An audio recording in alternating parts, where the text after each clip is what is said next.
আম্মা তোমার কি মাথা খারাপ হয়েছে?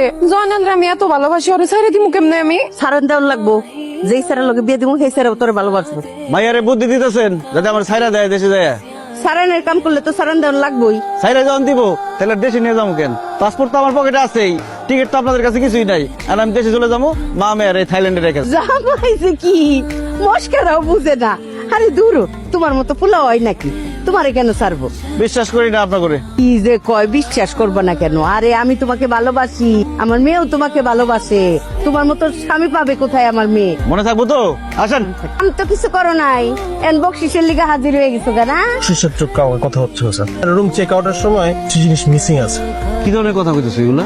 তুমি কি বলতেছো আমরা চুরি করছি তোমাদের রুমে? আচ্ছা, চুরি না ব্যাপারটা দেখতে হবে আপনাদের লাগেজ। দেখো এটা কি স্যার? ছি ছি ছি স্যার, এগুলো চুরি করছেন আপনারা? আপনারা যা বললেন কিছু নেন না, এগুলো কি? এই মহিলা সবকিছু চুরি করছে। এগুলো চুরি করতে এই জায়গায় আসছেন? এই বয়সে আপনি এগুলো চুরি করলেন কেন? শুধুমাত্র আপনাদের জন্য অন্যান্য বাংলাদেশিদের বিদেশে বদনাম হয়। স্যার, এরকম চোর মহিলা নিয়ে কোথাও যাবেন না। চুপ করেন। উনি গ্রামের একজন সহজ সরল মানুষ, জীবনে কোনোদিন বিদেশে আসে নাই, এই প্রথমবার আইছে। রুমে ঢোকার সময় কইছেন না যে জিনিসপত্র সব আপনারা ব্যবহার করতে পারবেন। উনি ভাবছে নিজেদের জিনিস, এই জন্য ব্যাগে বইরা নিয়ে যেতেছে। চুরি করতে আইছে উনি এখানে। উনি আমার শাশুড়ি, আমার মা, আমার সামনে আমার মায়ের রেখে উল্টাপাল্টা কথা কইবো, চোর কইবো। এমন বাপের বেটা জন্মায় নাই পৃথিবীতে। আর ওনারা আমি নিয়ে যাবো না বিদেশে না? আমার মায়ের আমি পৃথিবীর সব দেশ দেয় আমু। কয় টাকা চুরি করছে উনি? হ্যাঁ, কয় টাকা চুরি করছে? কয় টাকা লাগবো? এই যে টাকা দিলাম নেন।